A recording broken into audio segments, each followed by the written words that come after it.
Hello and good morning, boys and girls. It's your gorgeous sexy G-Love here. The time is approximately 9 AM on Sunday the 14th of April 2013, and this is day 108, or my 87th video log documenting my transformation from cuddly Toby into one lean, muscular and generally awesome fucking badass.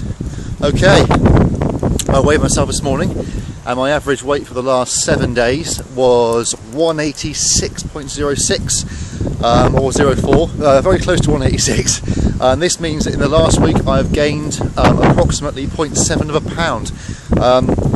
This is mainly due to quite a few little cheat meals. I've been swapping my diet around quite a lot. If I'm honest, this is about the most I would actually want to be gaining in 1 week. Anything over half a pound is basically a recipe for obesity in the long term. So moving forward, I'm not going to put my calories down, but I'm going to maintain my food intake and let things level off and come down to a more manageable half a pound a week. I've started to experiment with tracking macros. Up until now, what I've pretty much done is track calories with a bit of protein tracking as well, trying to keep my protein up to around between 1 and 1.5 grams per pound of body weight, and also tracking carbohydrates. But I feel the place where it's at really, if you want to be making in lean gains and you want to be basically having the best physique possible with the minimum effort, I think that tracking macros is the way forward. I've downloaded the MyFitnessPal app, and I've also got it on my laptop, and I've started tinkering around with it. It'll take a little while, but I think this is the direction that I'm going to move towards. Currently I'm at about 260 grams of protein per day. I think about 145 fats and also 560 odd carbs. My carbohydrate intake is very high. The plan, before I weighed myself this morning, or before the last few days weigh-ins, when I realised I'm actually putting on a bit too much weight a bit too quickly, the plan was actually to carry on increasing by about 100 calories or about 20-25 carbs a week. But what I decided to do is actually just try and increase my calories very slightly and try and swap out some of my protein for some more carbohydrate. I feel that 270 proteins a day is overkill for me, especially when I'm in a gaining phase.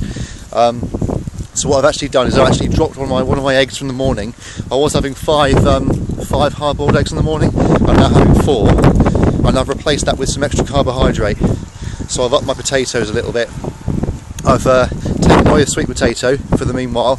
I'm just eating white potatoes now, and every day I'll be having 800 grams of cooked white potato, which was a bit of a struggle, but I'm getting used to it.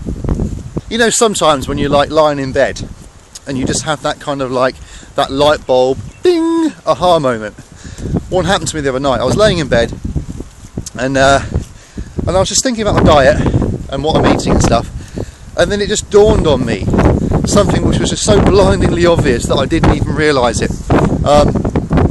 Whenever you change your carbohydrate intake, because carbohydrates have the highest effect on leptin readout. Obviously your fats and your proteins affect it as well, and your metabolism, but carbohydrates pretty much govern your metabolism to a large degree.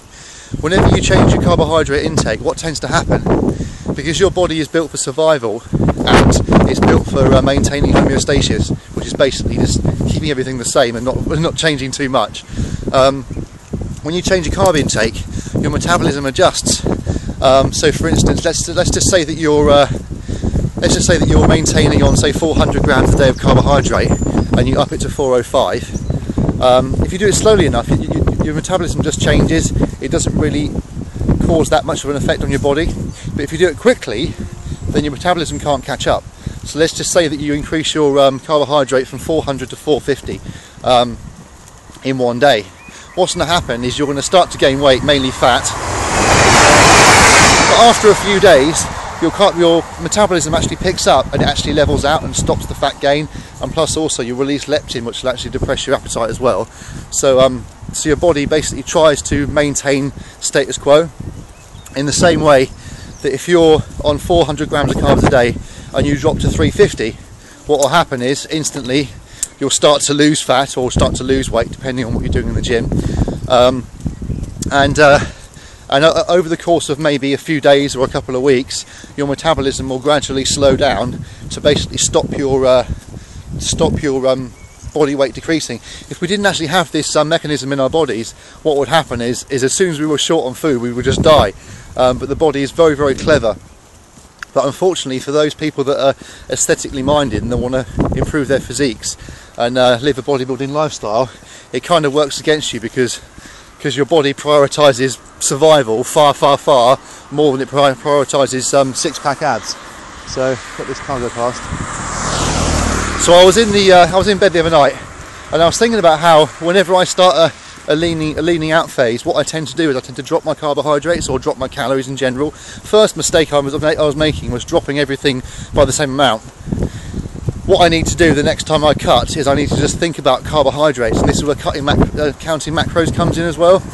Because if you're not counting macros, what will tend to happen is that you'll drop your carbs by taking out one of your foods, but there's very, very few foods that actually contain pure carbohydrate.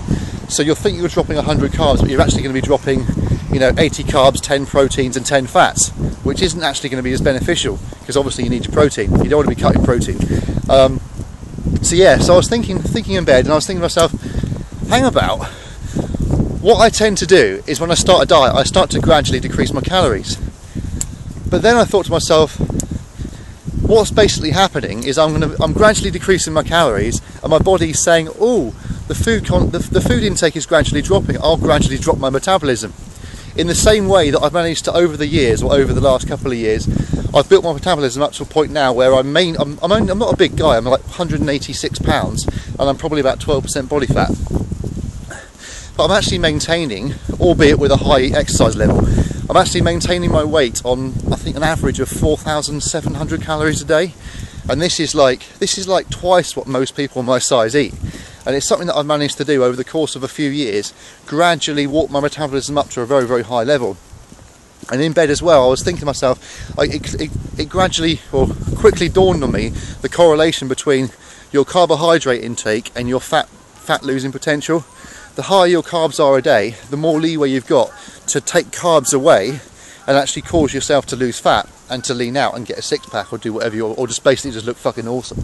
But yeah, so moving forward, if and when the time comes that I decide to cut, I now know that it will be so much easier. If I'm maintaining on, say, 550 grams of carbohydrate, all I have to do is track my macros, take out 100 carbs, change my workouts in the gym so they auto-regulate really, really well, so that I'll probably start using the RPE scale properly. I'll go into that in another video. And what will happen is, I'll start to lose weight. If I was to cut out, say, 100 carbs, that's 400 calories, I would lose almost a pound a week. And if I up my cardio intake, I could maintain a solid pound loss a week in weight. But whereas before the weight loss was slowed down and I get really perplexed and confused and wonder what the fuck was going on. Now I know what will happen in advance. My weight loss will come down really, really quickly, and then it will slow down, and I know that's because my metabolism is just adjusted. So all I need to do then is spend a couple of weeks walking my carbs back up to, say, from 550 down to 450, then up to 500 again, and start the cycle again. So theoretically I should be able to get a good 3 or 4 cycles of fat loss by just varying my carbohydrate intake before I even need to start thinking about being really, really hungry or having a really shit metabolism. And plus also, whereas a lot of people tend to cut the calories back really quickly, they ruin their metabolic rate, and then as soon as their willpower runs out, they go back to eating what they're used to eating, and chances are this will be something they were eating like a few weeks ago because they lost weight so quickly, and they're now eating their old bulking or maintenance calories on a lower metabolism, and they just put on loads and loads of fucking fat. This is known as yo-yo dieting, I believe. So it's something that happens to a lot of people. So yeah, so that's really encouraging moving forward. As I was saying before, my weight gain this week is a little on the high side. I think I had a stupidly huge bowl of spag bol the other night, which was the right calories, protein and fat, but it had a lot of salt in it and a lot of sugar in it, and lots of things that are going to retain water, and a couple of cheat meals as well in the week. What I'm hoping to do now is try and keep it really, really clean for the next week and a bit. I think I'm going to try and have some red meat before my workouts. This week coming is a 90% week. We're actually building back up in the weights now. So at this moment in time now, I should theoretically be as recovered as I'm ever going to be from the PR week 2 weeks ago. So So I'm going to try and keep it really, really clean, and I'm going to maintain my my nutrition throughout this week. I may well the following week pick things up. If I start to feel a bit weak in the gym, I might pick up the carbs a little bit. So yeah, so we've got a 90 week, a PR week, and then we've got a 80 week, 90 week, another PR week. So basically 5 weeks of training, and then we're going to come to the end of our training cycle, which is a 3-month cycle, and then we'll take a week off the gym and just do some other stuff. So yeah, that's all going really, really well. Feeling really good today. Feeling really energized. Don't feel particularly soft. Feel quite swole, which is all good. And yeah, everything's good. So yeah, anyway, I think I'm going to leave it there. What I will say as usual, what I've said before about probably 86 times in the past. I'm sure you're used to it if you've made it this far. Please, please, please, please, please, don't forget to like, comment, share, question and subscribe to my channel. If you click the link down here, you'll see a video that's something you might find interesting. And don't forget guys, anything that I've covered in this video, if you find it at all confusing or you're not sure about it, then don't forget to hit me up with an email, and I'll be quite happy to explain things further.